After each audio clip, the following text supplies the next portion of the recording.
So hi everybody, I did my first rotation today at my clinical site that's psychiatrically based. I went to a place that's kind of far away, but it's for people with dual diagnosis, which means they have some mental illness, but what brings them there is the major problem, which is either drug or alcohol addiction. And basically the reason that they're in this place is because the underlying cause was some other type of mental illness. It was an interesting day. I got to see lots of people. I personally have never spent time personally in a facility like that, but I do know some people who have had to. What a crappy way to live. How truly terrible. Reading files and reading about the circumstances that brought people to where they are. The numerous times that they've been in and out of there. Very sad, you know. But it makes me think about my own addictions and how many of us would be on a lockdown ward if people looked at food addictions the way they look at drug addictions. It would be interesting if if food wasn't so readily available in this country, how many food addiction rehab places there would be. Drugs are illegal, so there's a criminal element that happens. But here in the United States, ring-dings are not illegal. So it's just, as I look at these people and the life they live, and I just say, wow, okay. So as much as society treats you like you're invisible when you're obese, for the most part, you don't get the same ramifications as somebody who's a drug addict. But quite frankly, you can be a drug addict, and as long as you don't do anything illegal, you can probably be pretty functional and get away with it for a long time. And I don't know, maybe it's easier to hide from people. Though I have to tell you, I looked at pictures today of patients who, 5 years ago was their driver's license picture and then their intake picture. And just in the 5-year difference, not only do they look like it hasn't been 5 years, they don't even look like they're related to their former selves. Like, to look at the photographs and see the difference in how much people have changed is amazing. And I guess the great thing about, not the great thing, the negative thing about obesity is kind of insidious. When you're packing on the pounds or taking off the pounds, you don't see it as quickly as you'd like to. Other people see it.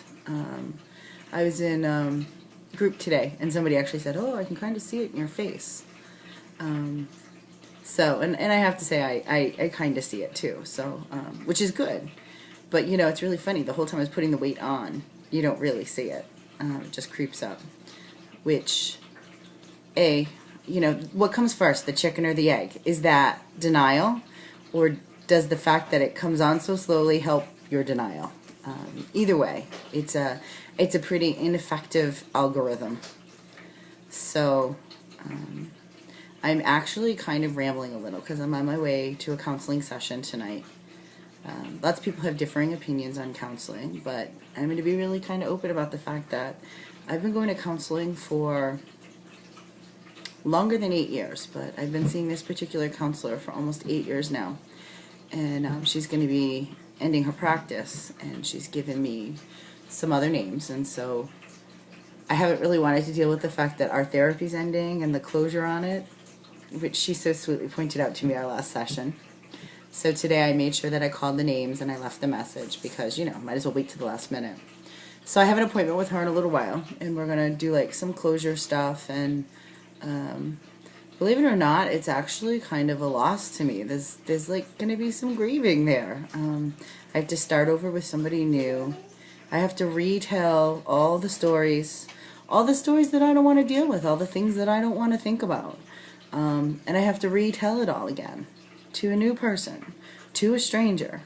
And some people are like, well, yeah, no, you don't have to.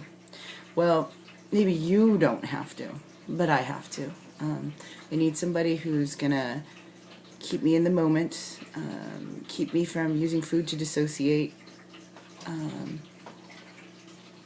and help me be aware of the decisions and the choices that I'm making in my life and from whence they come.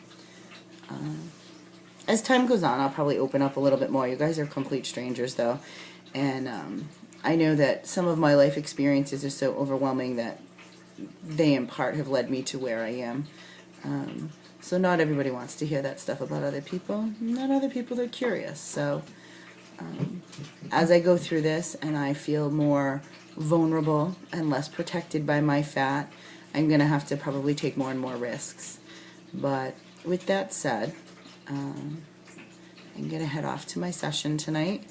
And, you know, if you're not in therapy, or you come from a family who thinks that therapy is for the weak-minded, or the crybabies, or the people who can't just let go of their past, well, let me tell you something. Going to a therapist requires much more strength than burying yourself in a bottle, burying yourself under pounds and pounds of fat, taking your meanness and basically affecting somebody else's psyche. Counseling takes a lot more courage, a lot more therapy, and a lot more stick-to-itiveness. For me, the challenge has been staying consistent and going to my appointments and not blowing them off and continuing to value the work that I'm putting in. And it is work. Going to counseling for me is the same as going to the gym, is the same as tracking my food. It's all part of one big process, and it's part of a puzzle that works for me. And it's taken me a long time to realize there's a bunch of different pieces to the puzzle. I tend to be a little OCD, and I just want one answer to everything. Wrap it tight, make it perfect, get her done. So I'm 41 now, and look at me. So obviously I haven't gotten her done. So now it's time to take everything that I have, every resource that I know, and throw it at this problem. And not just throw it at this problem till I get down to the number on the scale that I want to see, or the appearance in the mirror I want to see, but throw everything I have at it for every day for the rest of my life so that I can maintain this. So anyway, with that said, I'm rambling. Have a good night.